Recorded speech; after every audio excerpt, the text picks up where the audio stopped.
भिलाई के एक nursing home में प्रधानमंत्री कौशल विकास योजना के तहत करीब 25 छात्र मन ला देगी नर्सिंग के ट्रेनिंग। भिलाई के एक नर्सिंग होम में प्रधानमंत्री कौशल विकास योजना के तहत आज युवा अभ्यर्थी मन ला नर्सिंग के प्रशिक्षण देगिस। एमा पहला चरण में 25 अभ्यर्थी मन शामिल हुई। नर्सिंग होम के संचालक शिवराज सिंह बताइन कि प्रधानमंत्री कौशल विकास योजना के तहत उनका नर्सिंग होम ला नर्सिंग के प्रशिक्षण पर चुने गए है। यही कड़ी में स्थानीय 25 अभ्यर्थी मन के चयन पहले चरण में करे गए है।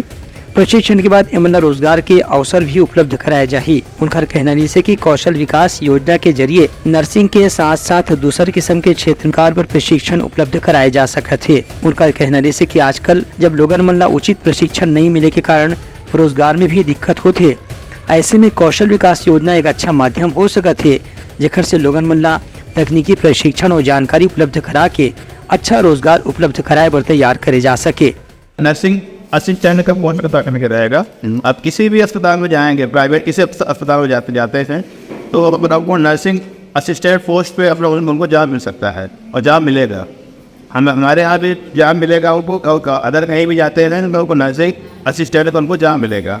सर जो कोर्स चल रहा है ये गवर्नमेंट नहीं चला रहा है, कोई प्राइवेट संस्था नहीं चला रही है, गवर्नमेंट स्किल का है कोर्स है।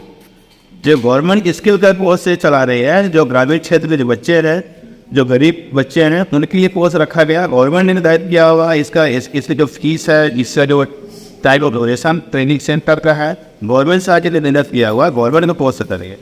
गवर्नमेंट तो है BSc नर्सिंग, GNM और पोस्ट BSc, ये सब जो है ये सब काफ़ी महंगे और खर्चीले हैं। गरीब बच्चे ये कोर्स जो नहीं कर पाते हैं, 3 लाख 4 लाख रुपया उनके फीस है। Bureau report Uttarakhand news.